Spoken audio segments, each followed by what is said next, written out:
Hey Capricorn, welcome to my channel.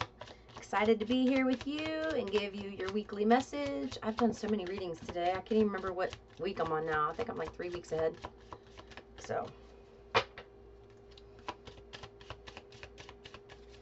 we will see. If you want to join me for a live, I will post that premiere. I've been doing them on Thursday nights, every other Saturday, and Tuesday sometimes. So I will post that for you if you want to catch. It's a general message in the beginning, and then I do answer questions for $10 a question, up to 4 questions if you're interested. Okay. You're flying high right now, which may threaten others, but don't descend because others will soon become inspired by your example. I just heard you're making a way where there is no way. That's badass. You go, Caps. Yeah. Now's the time to learn, study, and gather information. Enjoy being a student because in the future you will synthesize your knowledge into action. So you're vibing high. You got a lot of good things coming in for you. You could be learning, growing, and it's paying off big time, especially with your energy. And when it pays off energetically, it's going to pay off physically too. I'm the angel of marriage, and I am assisting you right now, just so you know. Daniel is your angel of marriage. To help heal the situation, see the other person's point of view with compassion. It's interesting. I was just talking about seeing other people's point of view in the Sagittarius reading that I did just before this. So if you resonate with that and you want to watch that video, please do it, because it was all about relationships and getting a solid, higher commitment, a solid foundation. You're healing a pattern that your parents had that you don't know about. With this relationship, you're healing a pattern that your parents had that you know nothing about, because your parents aren't going to come out and tell you all of the marital problems that they had, or something to do with that. And if it's not your parents, it's whoever raised you.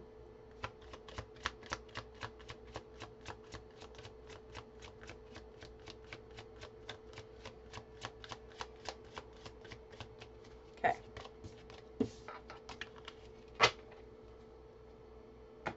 Let's see. Since they talked about love, let's see if anything. Whoop, whoop, that wanted to stay out. Okay.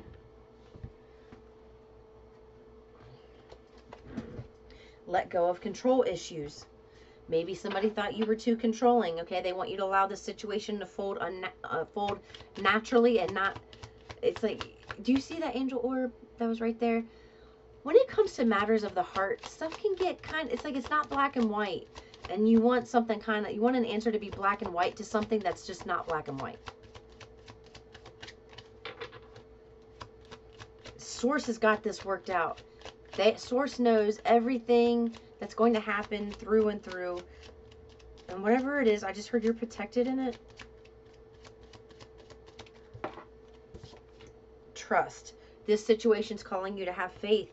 It's like their source is making a way where there is no way. Didn't I say that in the beginning? And that's what I'm getting here. You letting go of control issues and trusting what source is doing is going to make this successful and make this work out for all parties involved. But if you try to control the situation, it gets pushed further and further away from you. You're going to be given an opportunity to have heart-to-heart conversations with somebody important to you. It doesn't have to be romantic, but I'm kind of getting both. Like, I don't know. It's like one's romantic and the other group is not. So whatever there's just heart-to-heart conversations happening that you're going to see somebody's point of view and you're like, dang, I didn't even think of that. Like, it was so far off your radar that you don't even realize that there is a perspective that's wildly different from yours, but also accurate, You're going to see that.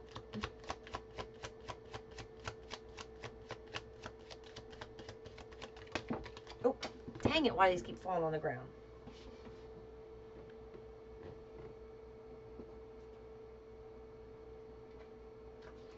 If my tiny little short arms could reach it.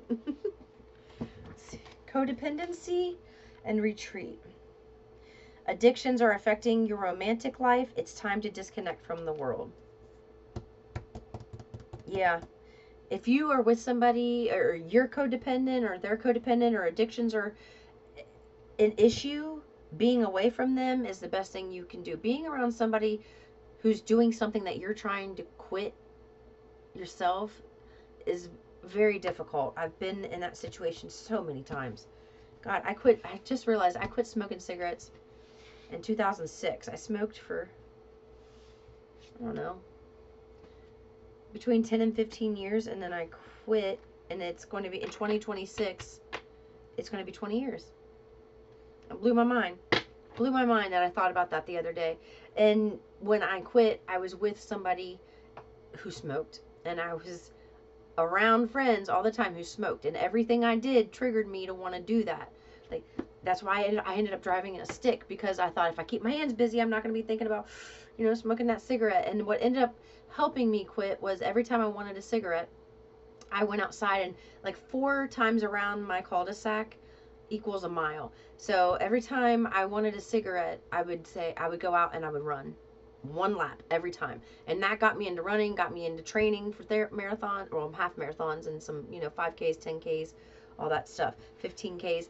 But that's the same situation you have going on here. Maybe that's the reason they had me bring that up, is because you could benefit from that type of tactic if you're struggling with an addiction. Every time you want to do it, tell yourself you're going to do something and then follow through on that thing you say you're going to do. Like for me, I was running around the block. Maybe you could run around the block. I don't know.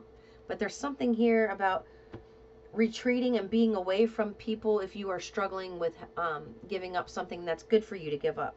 Check in with your body and release the tension you are carrying. And they want you to know that you're allowed to be a work in progress and still move forward. It's like you don't have to be perfect at something for a shift to happen for you. Look, you could use some self-care time like right now. Didn't schedule it in. That's what I mean. I told you, retreat and finding time to be by yourself, getting away from, if you are struggling with addiction, it's best to be away from anybody who does what you struggle with. Did you just see that angel orb fly right over my head?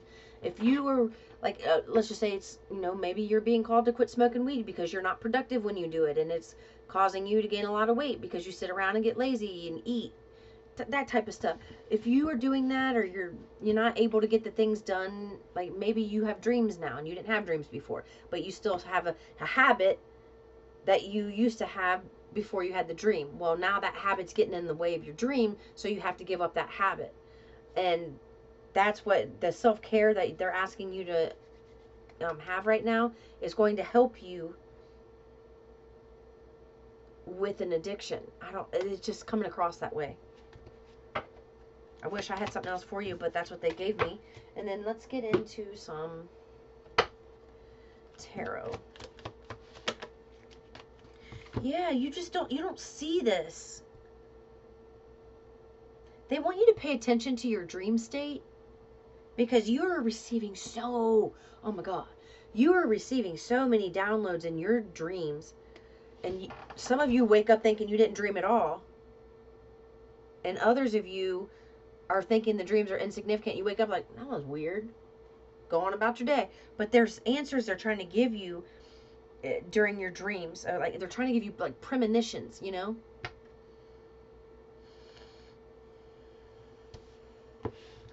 18 or 9 may be significant to you somehow.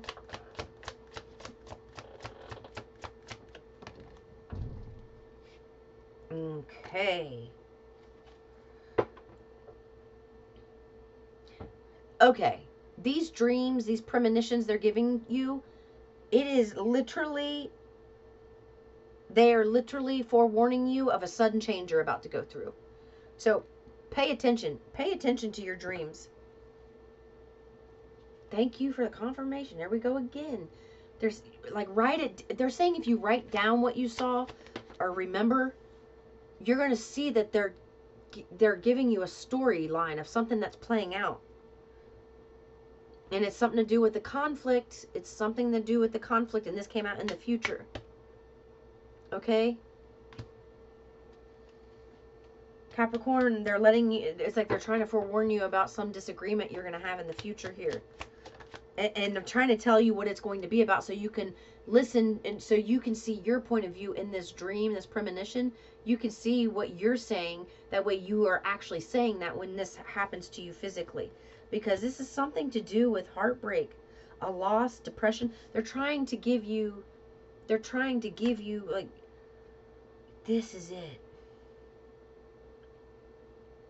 They're trying to show you exactly what you will have to deal with and what you would lose if you didn't go in, take a break, go into this soul searching mode and take the action accordingly. Because if you don't, you've got the moon, the tower, the 5 of swords, and the 3 of swords. They're trying to show you, like, if you don't make this change now, this heartbreak, this conflict, this pain is going to ensue because of it. You've got to take action on something. So what is it? A new idea. Literally, they're feeding you new ideas, infusing your dreams, giving it to you normally, giving it to you in signs, synchronicities, intuitive nudges, through other mouths. Other people are saying it to you, but it's going, whoosh, you're just not taking it. It's not hitting the heart. They need you to take action on some new ideas, okay? They need you to, because if you don't, there's going to be a painful, painful upheaval.